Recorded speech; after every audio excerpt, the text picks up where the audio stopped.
Good অর্থ ভালো, well অর্থ ভালো। তো এখন কোশ্চেন হচ্ছে যে গুড কখন বসবে আর ওয়েল কখন বসবে।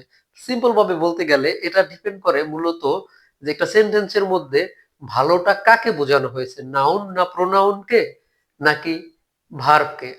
অর্থাৎ সহজভাবে বলতে গেলে সিম্পলি যদি আমরা বলি তাহলে বলতে পারি যে সেন্টেন্সে যদি কোনো নাউন বা প্রোনাউনকে ভালো বোঝায় সেই ক্ষেত্রে গুড বসবে, আর অন্যদিকে যদি সেন্টেন্সের মধ্যে কোনো ভার্বকে ভালো বোঝায় তাহলে সেটা হবে ওয়েল।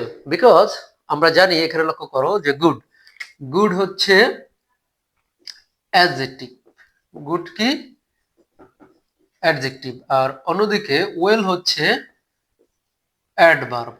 তাহলে আমরা জানি যে অ্যাডজেক্টিভ নাউন বা প্রোনাউনকে মডিফাই করে, অন্যদিকে অ্যাডভার্ব অন্য কোনো ভার্বকে মডিফাই করে। তাহলে আমরা এখানে যদি একটা এক্সাম্পলের মাধ্যমে দেখি তাহলে সহজেই বুঝতে পারবো যে এই বিষয়টা ক্লিয়ার হয়ে যাবে যে কখন গুড বসবে আর কখন ওয়েল বসবে। যদি উদাহরণটা দেখি তাহলে বুঝতে পারবো যে দেখো এখানে আছে he is a good student. এখানে কে গুড? হি। তাহলে এই হি দ্বারা, সরি এই গুড দ্বারা কাকে নির্দেশ করছে, কাকে মডিফাই করছে? হি প্রোনাউনকে। তাহলে এখানে এজন্য এখানে পড়ছে গুড, কারণ গুড হচ্ছে অ্যাডজেক্টিভ। অন্যদিকে হি স্পিক্স ওয়েল, এই ওয়েল দ্বারা ওয়েলটা কাকে মডিফাই করছে? এই স্পিক ভার্বকে। তাহলে এই জন্য এখানে ওয়েল হচ্ছে অ্যাডভার্ব, কারণ এই অ্যাডভার্বটা এই স্পিক ভার্বটাকে মডিফাই করছে।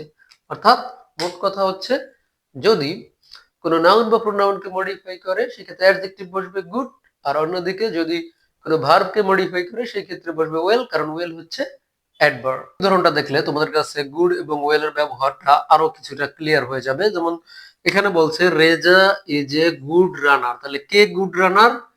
রেজা।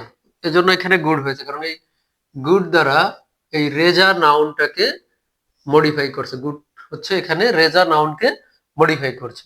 অন্যদিকে দ্বিতীয় অংশে সেকেন্ড পার্টে আমরা দেখতে পাচ্ছি যে হি রানস ওয়েল। এখানে ওয়েল দ্বারা কাকে মডিফাই করছে? এই রানস ভার্বটাকে, সে কেমন দৌড়ায়? ওয়েল দৌড়ায়, ভালো দৌড়ায়। আর এখানে কে গুড রানার? রেজা গুড রানার। ব্যতিক্রম বা এক্সেপশন নিয়মও আছে, যেমন ওয়েল কিছু কিছু ক্ষেত্রে অ্যাডজেক্টিভ হিসেবেও ব্যবহৃত হতে পারে। কখন অ্যাডজেক্টিভ হিসেবে ওয়েল ব্যবহৃত হবে? যখন কোনো সেন্টেন্সে ফিজিক্যাল কন্ডিশন বা শারীরিক অবস্থা, অর্থাৎ তোমাদের হেলথ কন্ডিশন যদি বোঝায় সেই ক্ষেত্রে ওয়েলটা অ্যাডজেক্টিভ হিসেবেও ব্যবহৃত হতে পারে। তো এই সেন্টেন্সটা দেখলে সেটা ক্লিয়ার হয়ে যাবে। যেমন last night I was not feeling well, যে এখানে এই ওয়েলটা অ্যাডজেক্টিভ হিসেবে ব্যবহৃত হয়েছে, বা ওয়েল বা ভেরি ওয়েলও আমরা দিতে পারি। তো যেমন গত রাতে আমি ভালো অনুভব করিনি। কে ভালো অনুভব করে নাই? আমি। তাহলে এই ওয়েলটা এখানে আই, আইকে মডিফাই করছে। তো এখানে ওয়েলটা অ্যাডজেক্টিভ হিসেবে ব্যবহৃত হয়েছে।